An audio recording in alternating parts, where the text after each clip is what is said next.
Hi అండి. అందరికీ నమస్కారం. Welcome back to our channel. ఈ రోజున వచ్చేసి మన తెలంగాణలో ఉన్న రైతన్నలకైతే గొప్ప శుభవార్త చెప్పారండి మన వ్యవసాయ శాఖ మంత్రిగా తుమ్మల నాగేశ్వరరావు గారు. మీరు ఎప్పటి నుంచో ఎదురు చూస్తున్న రైతు భరోసా అలాగే రైతు బంధు గురించి గొప్ప శుభవార్త అయితే వచ్చిందండి.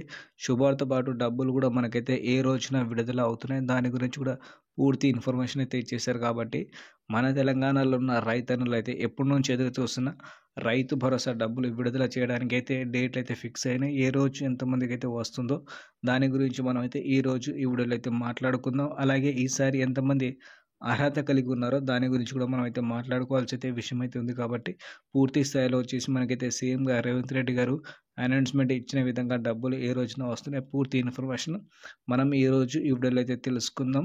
అలాగే కౌలు రైతులు కూడా చాలా అయితే ఆశతో ఎదురు చూస్తున్న కౌలు రైతులు కూడా గతంలో హామీ ఇచ్చారు కదా. వాటి గురించి కూడా ఏమైనా అప్డేట్ అయితే వచ్చిందా అంటే ఒక అప్డేట్ అయితే రావడం అయితే జరిగిందండి. ఆ అప్డేట్ కూడా మనం అయితే తెలుసుకుందాం. ఓకేనా, ఇక లేట్ చేయకుండా వీడియో అయితే స్టార్ట్ చేద్దాం.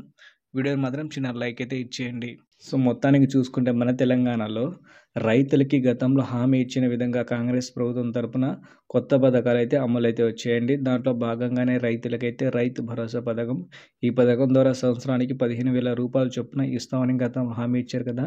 ప్రభుత్వం వచ్చి సంవత్సరం అయినా సరే ఒక్క రూపాయి వరకైతే జమ చేయలేదని ఇప్పటికైతే రైతన్నలు అయితే చాలా మండిపడుతున్నారు ఈసారి ప్రభుత్వం పైన. గతంలో ఉన్న ప్రభుత్వం బాగుండేదని భావించడం కూడా జరుగుతుందండి. మొత్తానికి వచ్చేసి మనకి అసెంబ్లీలో వచ్చేసి సీఎం గారు రేవంత్ రెడ్డి గారు వచ్చేసి మనకైతే ఒక అనౌన్స్మెంట్ అయితే ఇచ్చారండి. గతంలో హామీ ఇచ్చిన విధంగా 6 గ్యారంటీ పథకాలు అయితే అమలు అయితే చేస్తున్నాం. దాంట్లో భాగంగానే ఈసారి వచ్చేసి రైతులకైతే రైతు భరోసా సంబంధించిన డబ్బులు విడుదల చేస్తున్నాం అంటే మనకైతే ఒక అప్డేట్ అయితే ఇచ్చారు. ఆ డబ్బులు కూడా ఏ రోజున విడుదల చేస్తున్నారు అంటే ఒక డేట్ అయితే ఫిక్స్ చేయలేదు, కానీ సంక్రాంతి పండుగ వరకు అయితే పూర్తి స్థాయిలో వచ్చేసి ఒక 10 ఎకరాల లోపు ఉన్న వారికి అయితే జమ చేస్తామని హామీ అయితే ఇచ్చారండి. ఆల్రెడీ ఆర్థిక శాఖ వారికి కూడా చెప్పడం జరిగిందట. నిధుల కోసం దాదాపు 7,300 కోట్ల రూపాయల వరకు అయితే ఈసారి డబ్బులు రైతుల ఖాతాలో జమ చేయడానికి అయితే ప్రభుత్వం దగ్గర దాదాపు 7,500 కోట్ల వరకు ఖర్చు అవుతుందట.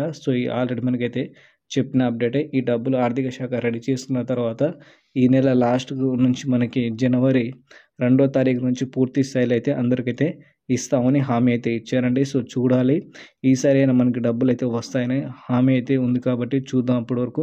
ఎందుకంటే గతంలో కూడా చాలాసార్లు చాలా పండుగల రోజున వచ్చేసి హామీ అయితే ఇచ్చారు, కానీ డబ్బులు అయితే రాలేదు. ఈసారి సంక్రాంతి అన్నారు డైరెక్ట్గా. చూద్దాం. అంతవరకు అయితే ఎలాంటి డబ్బులు వచ్చినా సరే నేనైతే ఇన్ఫర్మేషన్ అయితే ఇస్తాను. మన ఛానల్కి అయితే మీరు తప్పకుండా సబ్స్క్రైబ్ చేసి పక్కనే ఉన్న బెల్ ఐకాన్ ఆన్లో పెట్టి ట్యాబ్ అయితే చేసుకోండి. ఓకేనా ఫ్రెండ్స్, ఇలాంటి లేటెస్ట్ అప్డేట్ ఏది వచ్చినా మీరైతే తెలుసుకోవచ్చు.